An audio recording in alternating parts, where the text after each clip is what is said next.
how does how does somebody get onto this process of using your materials? Yep.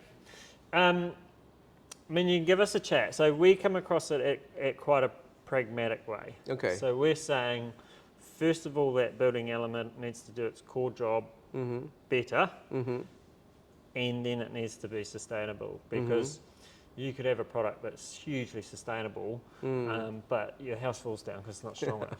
So the framing's a great example, like J-frame for framing. It's stronger, it's straighter, Yes. and that's a brilliant product to build a house out of. Also happens to use 90% of the tree instead of 40% of the tree. So they kind of go hand in hand. Mammoth insulation, it's a proper friction fit insulation that is always going to maintain its thickness and therefore its performance over the life of the building.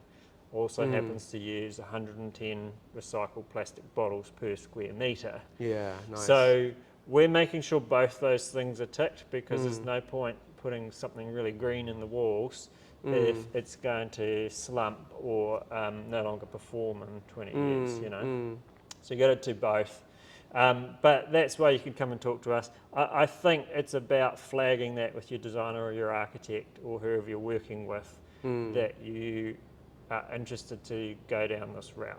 Right. And we'd love to see that happening more. We'd love to see anything that's telling the industry, hey, I don't want just the normal stop spitting out what everyone else is getting. Yeah. Challenge the industry. Yes.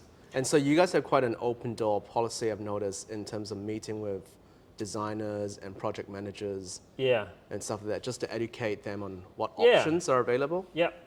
Yeah, it's really interesting. Look, it's tough in a space where you are kind of educating and telling a builder or an architect something about really they know, that's their expertise. But we've had so many people come through this place now where they go, I've been in the industry 30 years and I just learned a whole lot, So sometimes the industry is just so busy, they don't get time to stop and look at this stuff. And,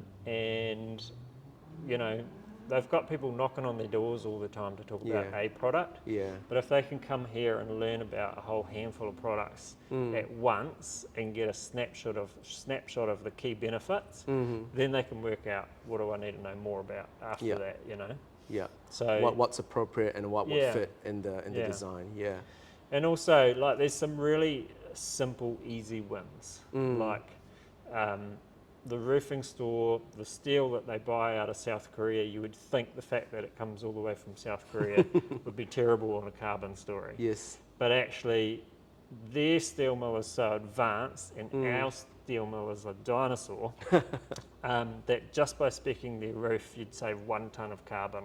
Wow. On an average house. Now, even including the travel and the freight. Yeah, it's phenomenal. Wow. So that's why, in terms of the price, there's some things, you might end up paying a premium, but you choose as you go, is that something I'm prepared to pay for? Of course. And what else do I get other than saving the planet? Because I think there should be benefit for both,